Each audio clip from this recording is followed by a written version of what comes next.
Hey guys, this is Mr. Rizuko here recording this video from my kitchen floor.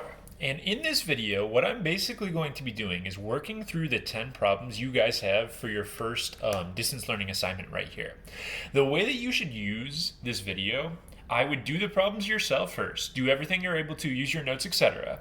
And then you can look up this video as a way to have problems that are still shaky explained to you. You can check the actual answer key at the end, just on PDF if you want to, but use this and feel free to skip around for the problems that you're really kind of iffy on. So let's get this going. Number one is a picture of a graph right here, and we do these problems all the time. For the degree of the polynomial, you're going to count the number of bumps, and there are 4 bumps on this graph. That makes this graph degree 5. You take the number of bumps, there are 4 of them, bump it up by 1. Next problem, the root or the x-intercept with a multiplicity of 2. Multiplicity of 2 means that one of the roots is going to repeat 2 times. So when you see the word multiplicity, it's talking about a root repeating. And if you look at the picture, the way you tell, if it crosses directly through like these first guys do right here, that only occurs 1 time. A repeated root will bounce at the x-axis. So you see like right here, this root is bouncing off. That means the root x equals positive 2 has a multiplicity of 2. It repeats twice. So in factored form, you take your x-intercepts. My first one is a negative 4, and you always do the opposite. So if I have a negative 4, I'm going to write x plus 4. Negative 1 means x plus 1. I have a 0, so I can just write x. And then for this last guy, what I'm going to need to make sure I do is have the x minus 2 for the positive 2 twice. I can either make a second one or just put a squared on it like that. This is going to be my factored form. Finally, it's degree 5 for this problem, but I found, if you look at your answers, 1, 2, 3, 4, and this one repeats, so I already have 5 answers, so there are no imaginary answers. It's degree 5, and we have 5 solutions. So that's how you would handle that first problem. On to our second question, solving by factoring. First thing I'm going to do with this is take out a GCF, because I can pull out some variables and some numbers from all of these. My GCF is going to be a 5x squared. And if I divide that out, I'm going to get a 6x squared minus 5x minus 4 if you divide this guy out of each term. So now what I have to do is set up my magic numbers on the inside, and going through that, you guys are all super great at magic numbers. We're looking at -8, +3 for the actual numbers. And then we're just doing regular magic number stuff that you guys are pretty used to by now. So let's see what we end up getting here. Don't forget, if you do it my way, there's going to be a 1 on the outside of this part. So it looks like I'm going to get a 2x plus 1. I'm going to get a 3x minus 4. And don't forget about the 5x squared that you got for your GCF. Now it says to solve, so I need to equal each of these guys to 0. Write down 3x minus 4 equals 0. If you solve that guy, you get 4 over 3. This guy is going to get you -1/2. And then that's only 2 answers right here, but this was a 4th power problem. The other 2 answers come from your GCF right there. So you have to equal a 5x squared to 0. And if you do that, you're going to get x equals 0. It just repeats twice. So you get 2x equals 0s for this, and you have your other 2 answers right there. That makes 4 answers total. On to number 3, this open circle symbol means the composition of 2 functions. This is where you plug the one problem into the other. Now this means g of f of x, like this. You have to take the inside and copy that down first. So this is the same thing as doing g, and my f of x equation says x plus 4. So what I have to do is plug in x plus 4 into my g equation everywhere I see a variable. So it's going to start out, instead of x squared, it's going to say x plus 4 squared. That's from substituting in right there. I also have to put an x plus 4 for that x as well. A lot of people for this part just write plus 10x, but it's got to go x plus 4 plugged in right there. And then I have my plus 20 on the ends. So now it's just a matter, this guy you would have to FOIL out, x plus 4 with x plus 4. Saving myself the trouble, this is what I will get when I FOIL this guy. I distribute my 10 to both of these, and then I have my plus 20. And then all I'm going to do to finish this off is combine my like terms. So my new equation is going to go x squared. Looks like I am looking at an 18x. And then I have 16, 40, 20, that's 60, 76. So this is my composed equation. All right. Next problem here is radical stuff when you're multiplying. And when you multiply, you are supposed to just combine them into one big radical. If this was adding or subtracting, you would do separate trees. But multiply, you do put them together. 50 times 10 is going to be 500. And then I have x squared times x to the 5th, which makes x to the 7th power. Then it's going to be factor tree time. I need to break this guy down and look for 3 of a kind here because I am doing a cube roots. And if you keep on breaking this guy down, it looks like we have a group of 5s. That means 5 goes on the outside. And on the inside, I have a 2 and another 2. If you have a pair of the same number, you multiply them together. I'm going to leave a little space for my variables, though. So I'm going to have 2 times 2 is 4 on the inside. And then if I look at my variables, 3 goes into 7 2 times. So I'm going to have x squared right there. But 2 times 3 is only 6. That means I have 1x left over on the inside. And this is going to be my final answer right there. All right. Next problem is one of those normal curve questions. As soon as you see the word approximately normal, you're going to draw one of these pictures. Mean goes dead middle, so I have a 1/28.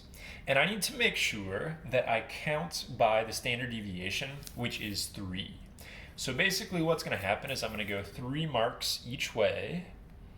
Got 3 this way and 3 this way, all about the same space, counting by 3s.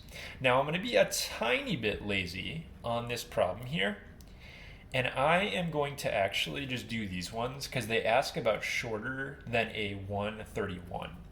Now the percentages you guys have in your notes, or you have hopefully have them memorized by now, but the way that they work out goes like this, and then it's going to be the same thing on this side right here.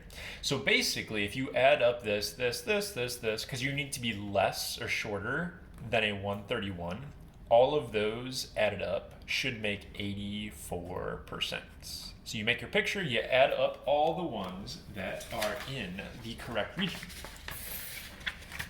All right, second page here. When you do an exponential graph, these are going to be those L or J shaped pictures with the horizontal asymptote that we've talked about, like this, or maybe flipped or something. You have to use your exponent right here. And if I see x plus 3, I know I need to center my graph at a -3 for the x. I would also use -4 and -2. Now, I know you guys don't have the nice calculators at home, so you'll have to do a little bit of typing in here. Like if you did this, I would do -4 plus 3, make that a -1, and then just start typing it in the calculator. But the y's that you'll get are going to be 90, 50, and -150, just like that. So I need to graph those points. If I have to get to -150, I'm thinking I'm probably going to go by 20s for this. Not that there is like a particular way you have to do it. Just be careful when you're doing your tick marks here. You got to get up to +90. So that'd be +100. And then I would go down by 20s. -20, 40, 60. 80, that's -100 right there, 120, 140, 160. Now it's just graphing the points. So if I set this up, -4, 90 is going to be a dot like there. -3, 50 is going to be right here. And then I have -2, -150, which is way down there. Don't forget before you actually draw this thing, you have to put in your asymptotes, and this graph moves up 100. So my horizontal asymptote is y equals 100. So what that means in my picture is I need to have a dotted line like this to tell me where the tail of my graph goes. And once you have that in place, you can just take your points and you basically just go with the flow. They are bending towards the left right here. So you hit all your dots, and then you should get a little picture looking like this. Domain of exponentials is all real numbers, so that's not too bad. The range, the y's are under the asymptote, so it's going to say y is less than 100 for that part right there. All right, number 7 tells you to convert into exponential form, then solve for x. Exponential form, the way you convert is that cool sound effect thing we learned a couple weeks ago. So I'm going to have 4 to the power of 3 equals the inside of x minus 6. This is actually really easy to solve because 4 to the third is just 64. So I have 64 equals x minus 6. Final answer on this one is going to be x equals 70. All right, number 8, log properties. Before you can combine these, you have to take the number being multiplied and slide him up into the exponent. This was sort of a trickier lesson that we had done. So what I'm going to do is distribute this. I'm going to get log 2 to the third power is 8. And then I have to multiply my exponents right here. I should get x to the 12th. So it looks like that. Going to carry down my second guy. He's already good to go. And remember, the property with logs is that when you add logs of the same base, you multiply their insides. 8 times 5 is 40. X to the 12th times x to the second makes x to the 14th power. That is a simplified answer. Getting close to being done here. If you look at number 9, this one is actually pretty straightforward. I'm going to subtract my 6. Rewrite my problem, so I got this going on, equals a 2, and to cancel out a 4th root, I will do an exponent or a power of 4. So those will cancel. I'll get x minus 3, 2 to the 4th is 16, and then I just finished solving this. I'm going to get x equals 19. Last problem here, I make you guys do these a lot because the EOC likes them. You're going to basically, to simplify this, get rid of the i's in the denominator. You got to make yourself a second fraction. And remember, the way you do that is like this. So I switch, I do the conjugate. If I see a plus here, I make it a minus. And I'm going to do this to top and bottom. Top, pretty easy. Distribute 6 to both parts. I got myself 60 minus 48i. Bottom, gotta FOIL these two guys out, and I did not do this ahead of time, so hopefully this goes all right. So when you're doing your FOIL with your pieces here, the last guy is the one people mess up. 8 times negative 8 is negative 64, and it's gonna be I squared, because it's 8i times negative 8i. I times I makes I squared. These two parts cancel. This guy right here, you have to remember that I squared is a negative 1, turns this whole guy to positive 64. 100 plus 64 is going to be a 164 for the bottom. Like I said, I didn't reduce this ahead of time or anything, so I'm going to probably go kind of slowly with this. I'm going to make this two fractions here. I got 60 over 164, and then I'm going to have minus 48 over 164i.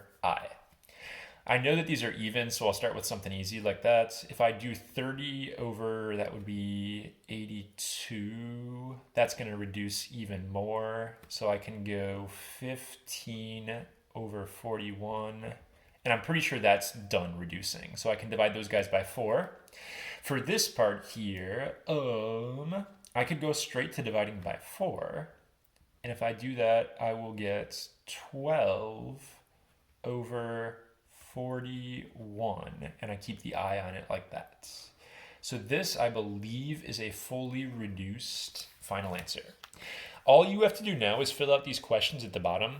Just rate yourself on how well you understood each of those questions. There's no like punishment or anything for not doing it correctly. It's just more for my information here. But get that taken care of. Adjust your answers if you need to, and then send me a photo in the Google form that I sent you.